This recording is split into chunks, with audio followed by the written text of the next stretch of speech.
একদিনের জন্য চলে গেলাম। তো কিছু শখের বশত কিছু ক্লিপ নিয়ে রাখা। তো কী কী করলাম, কী খেলাম ভাবলাম একটু শেয়ার করি।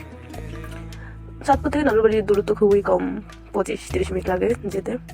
তারপর জল পর খাওয়া দাওয়া করছিলাম, ওই ক্লিপগুলো নেওয়া হয় না দুপুরে। তারপর শীতের টাইম যেহেতু খুবই দূরত্ব চলে যায়, সন্ধ্যায় আমরা সবাই মুড়ি মাখা খেলাম।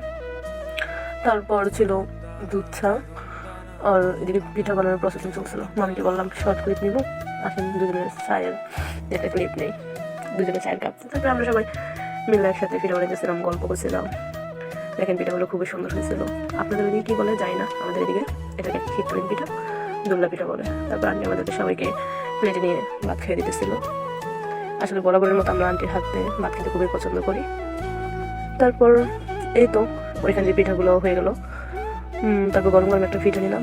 আসলে এই পিঠাগুলো গরমের চেয়ে ঠান্ডা করে খেতে বেশি ভালো লাগে। সকাল সকাল বোন ঘুম থেকে ওঠানোর জন্য তার ঠান্ডা হাতগুলা আমার গায়ে দিচ্ছিল, সেটা অনেক দুষ্টামি করছিলাম। তারপর কিছু ক্লিপ নিলাম। তারপরে ঘুম থেকে সাথে করতে করতে প্রায় 11টা বেজে গেছে। আর আজকে কিছুদিন প্রচণ্ড ঠান্ডা পড়ছিল।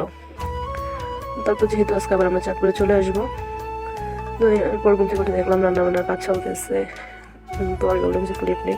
আর আন্টির হাতের ভর্তা বরাবর অনেক মজা হয়, তো আন্টিকে ভর্তার দায়িত্ব দেওয়া হয়েছিল।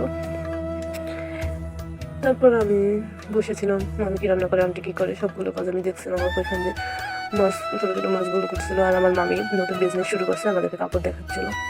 ওইখান থেকে ক্লিপ নিলাম, যেগুলো সুন্দর ছিল। তো বোনের সাথে কিছুক্ষণ দুষ্টামি করলাম। তো ও তো আমার সাথে প্রায় ঝগড়া লাগে। ওইখান থেকে আমাদের খাওয়ার টাইম হয়ে গেল। আসলে সকালে আমি পিঠা কিছু নাস্তা করছিলাম, ওই ক্লিপগুলো নেওয়া হয় না, তাই এডও করা হয় না। তারপরে দুপুরে আমরা সবাই একসাথে খেতে বসলাম। ছিল মরিচ আর মাছের একটা ভর্তা আইটেম।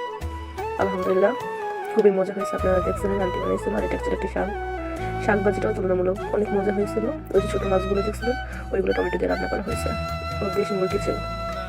এই তো তারপর আমরা আবার চাকরির উদ্দেশ্যে রান্না দিলাম। তারপর আমাদের পাশে একটা ছেলেকে একটা মানুষ মিষ্টি দিয়েছিল, এখানে একটা প্লেট দিল, এতটুকুই। সবাই